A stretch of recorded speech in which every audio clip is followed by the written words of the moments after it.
guys, and welcome back to another video. Today's video we're focusing on the new tournament that has been scheduled for the Northern Hemisphere, and that is the Six Nations team are joining, or Fiji and Japan are joining the Six Nations team in an 8-man rugby tournament. This will take place after the 2020 Six Nations remaining games have been completed and a whole new tournament will kick off. This is replacing the autumn internationals that generally take place at the end of the year.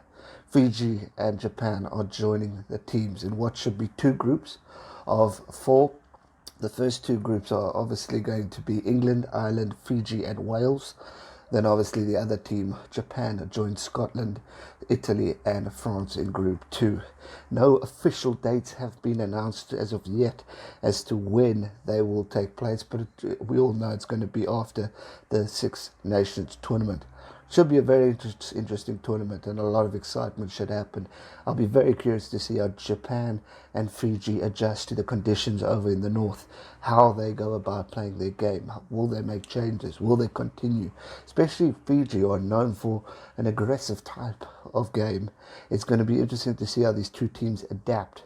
Now, we saw Japan cause ruffle a few feathers in the Rugby World Cup, but obviously that was in their home ground. Now they're heading over to Europe, and it's going to be very interesting to see how they approach the game. Will we see another upset?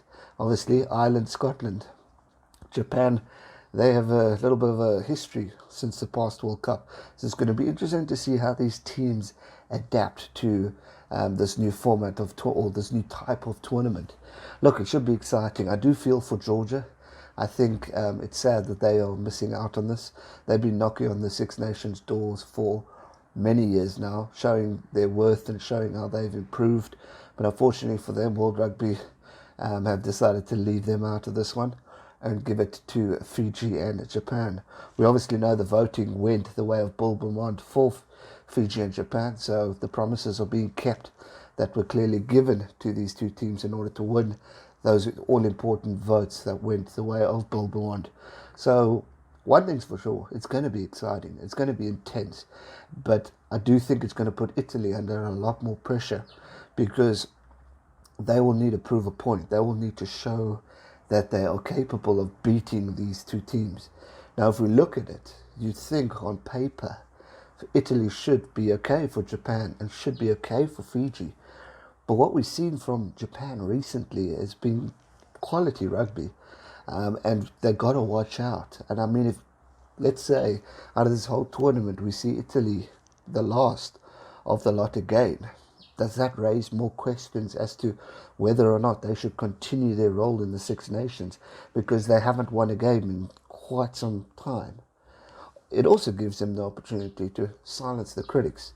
To beat the team solidly like Fiji and Japan is definitely going to put their mark down and say, all right, critics, keep quiet. We are here to stay.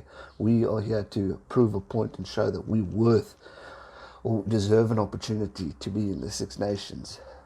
And that's why I feel for Georgia, because we've seen them show a lot of heartfelt performances over the past 2 years, and we've known Eddie Jones trained with Georgia, England trained with Georgia. There's been quite a bit of relationships with Georgia with regards to other Six Nations teams, and fans have been calling it for quite a few years now that Georgia needs an opportunity to pop into Six Nations, either make it Seven Nations, or should they have a relegation mode for Italy and Georgia. But it's always been Georgia. Now, unfortunately, they've been thrown aside, pretty much like Tonga has been by World Rugby, and are now going in for Fiji and Japan. For those who don't know, Japan was obviously given Tier 1 status this year.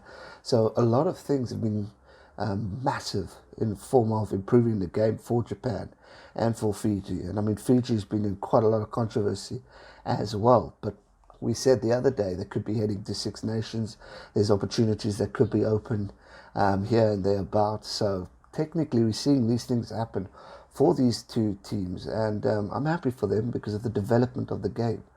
I know we can clearly see the potential that Fiji have to offer, what they've done.